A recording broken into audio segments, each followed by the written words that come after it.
گزشتہ کچھ دنوں سے پاکستان کے اندر ایک بھونچال آیا ہوا ہے، فیک نیوز کا بھی ہے اور حالات بھی اچھے نہیں ہیں۔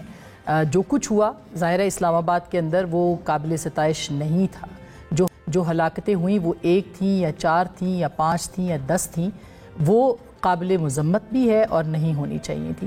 مگر اس کے بعد جو جھوٹ کا بازار گرم ہوا ہے اس نے پاکستانیوں کو یہ سوچنے پہ ضرور مجبور کر دیا ہے کہ یہ کیا ہو رہا ہے، کیونکہ جو تعداد بتائی جا رہی تھی وہ ایک الگ طرف تھی، کوئی سینکڑوں کہہ رہا تھا، کوئی درجنوں کہہ رہا تھا، کوئی جو ہے وہ خون کی ندیاں اسلام آباد کے اندر بہا رہا تھا۔ ایک جان بھی اتنی ہی قیمتی ہے جتنے کہ کئی لوگ تھے یا سینکڑوں تھے، لیکن اس کے اوپر ایک پورا ایک ایجنڈا اور پروپیگنڈا جو ہے وہ تیار کیا گیا۔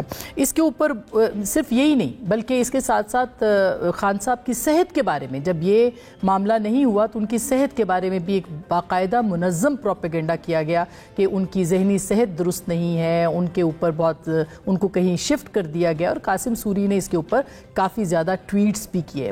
آج بیرسٹر گوہر نے عمران خان صاحب سے ملاقات کی ہے، اور اس ملاقات کے بعد انہوں نے یہ تمام جو پروپیگنڈا تھا یا جو غلط خبریں تھیں ان کو انہوں نے جھٹلایا ہے۔ انہوں نے تعداد جو پہلے دن پاکستان تحریک انصاف نے بتائی جو 8 تھی، پھر 12، اور اب انہوں نے 12 کا ہی نمبر دیا ہے کہ یہ ہلاکتیں ہوئی ہیں۔ ان تمام لوگوں کو انہوں نے ڈس اون کیا ہے جو کہ سینکڑوں کی تعداد میں لوگوں کو یہاں پر مرتا ہوا دیکھ رہے تھے یا مارنا چاہتے تھے یا وہ لاشیں دکھانا چاہ رہے تھے۔ آپ کیا کہا ہے بیرسٹر گوہر نے اب سے تھوڑی دیر پہلے کانفرنس میں، وہ میں آپ کو سنوائے دیتی ہوں۔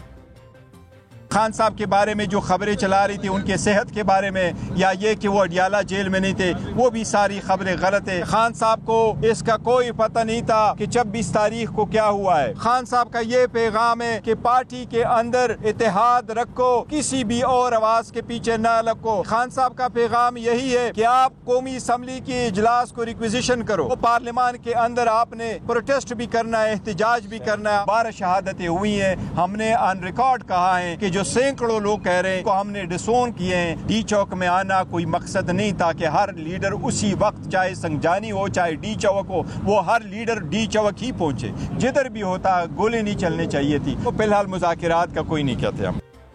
افسوس کی بات یہ ہے کہ حکومت نے بھی درست اطلاعات تک رسائی نہیں ہونے دی، اور چونکہ ایکسیس ٹو انفارمیشن نہیں تھا، اسی لیے فیک بازار، فیک نیوز کا بازار، جھوٹی خبروں کا بازار، افواہوں اور پروپیگنڈے کا بازار جو ہے وہ گرم ہوا۔ کاش کہ حکومت بھی بر وقت صحیح درست اطلاعات تک صحافیوں کو اطلاعات دینے دیتی، پہنچاتی اور رسائی ہوتی تو شاید یہ دن دیکھنے کو نہ ملتے۔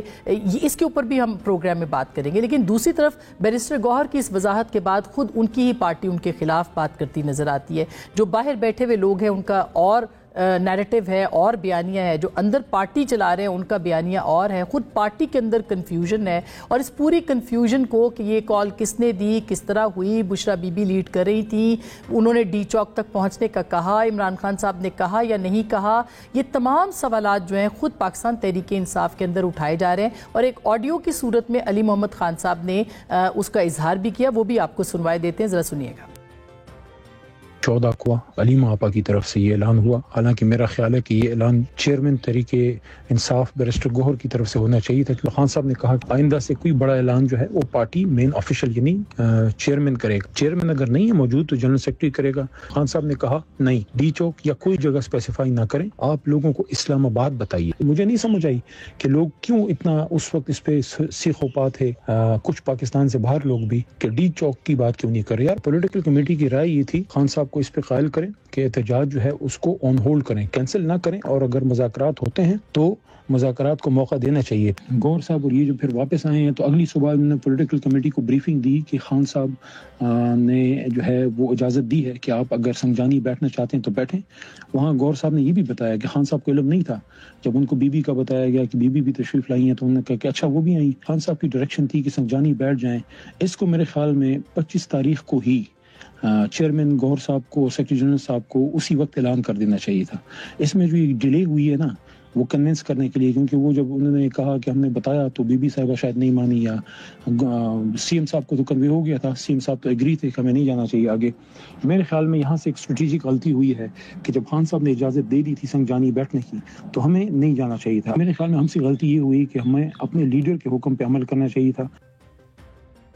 یہ صورتحال ہے. اس آڈیو کی خود علی محمد خان صاحب نے جیو نیوز کو تصدیق بھی کی ہے, اس لیے یہ آڈیو ہم نے آپ کے سامنے رکھی ہے. سوال یہ ہے کہ پاکستان تحریک انصاف کے اندر کی جو ٹوٹ پھوٹ ہے, جو تقسیم ہے اور جو بیانیے کی اندر کی جنگ ہے, جو باہر بیٹھے ہوئے لوگ بیانیہ بنا رہے ہیں اور جو یہاں موجود بیانیہ ہے, اس کے اندر اتنی تقسیم اور تفریق کیوں ہے اور اس کا نقصان کیا پاکستان تحریک انصاف کو نہیں ہو رہا, اس کے اوپر بات کریں گے. دوسری جانب اس پوری سچویشن کا فائدہ حکومت پاکستان اٹھا رہی ہے اور اس کی آڑ میں, فیک نیوز کی آڑ میں, بجائے یہ کہ تدارک کرنے کے لیے کچھ کیا جائے, ایک اور آرڈیننس یا جو قانون ہے اس کو لانے کی تیاری کی جا رہی ہے جس پہ آزادی اظہار کے اوپر مزید پابندیاں ہوگی. ایک ٹاسک فورس بنائی گئی ہے جس کے اندر یہ تمام حکومتی اور جو ایجنسیاں ہیں ان کو شامل کیا گیا کہ وہ یہ دیکھیں کہ یہ کس نے پروپیگنڈا جھوٹ کیا. بالکل درست بات ہے, یہ ہونا چاہیے. کیا محض سرکاری اور حکومتی سطح کی اس ٹاسک فورس سے سچ کا تعین ہو پائے گا؟ یہ ایک بہت اہم سوال ہے جو کہ آج ہم رکھیں گے اس پروگرام کے اندر. اور اس کے ساتھ ساتھ کیا اس کی آڑ میں آزادی اظہار پر مزید پابندی لگے گی؟ آلریڈی انٹرنیٹ کے مسائل پوری دنیا کے اندر پاکستان کے لیے جگ ہسائی کا سبب بن رہے ہیں. وی پی این کے اوپر بھی اب جو ہے وہ ایکس تک جو ایکسیس ہے وہ نہیں ہو رہی اور لوگوں کو ایک انتہائی پریشانی کا سامنا ہے. اس سارے معاملات کے اوپر بات کریں گے. ہونے کیا ہے, ہو کیا رہا ہے, مضبوط کون ہوگا اس سے, سیاست کو کیا نقصان ہے, کیونکہ اب عمران خان صاحب کہہ رہے ہیں کہ پارلیمنٹ میں جائیں اور وہاں جا کر بات کریں. کیا انہوں نے اپنے تمام تیر چلا لیے جو اب وہ پارلیمنٹ میں جائیں گے؟ ہمارے ساتھ